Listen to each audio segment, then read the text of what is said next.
Jadi kita boleh agak, kita nampak dah. Tipu ni mana boleh hari ni 1,000, esok 10,000 dapat. Mana dapat duit tu? Cepat sangat. Mana ada unsur-unsur tak jelas. Mana dapat duit tu?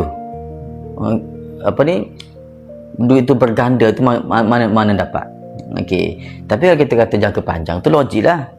Sebab dia ada proses dia 2 tahun, 3 tahun, okey dapatlah. Jual kita dah ada emas 2 tahun, 3 tahun kita jual balik, dapatlah lebihan duit. Okey, logik tak?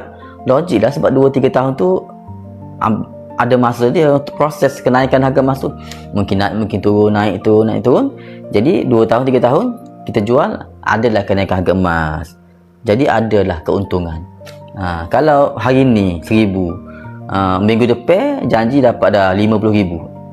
Daripada 1,000 dapat 50,000. Mana dapat duit tu dalam tempoh yang singkat?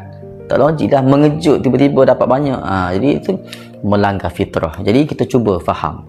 Kalau tuan-puan nak saya bantu tuan-puan mulakan simpanan emas, boleh hubungi untuk saya bantu tuan-puan langkah demi langkah sehingga tuan-puan berjaya memiliki akaun emas Get Public Gold, memulakan simpanan pertama dan konsisten setiap bulan, supaya tuan-puan bertambah kaya setiap bulan. Okey, ada simpanan maka kayalah kita.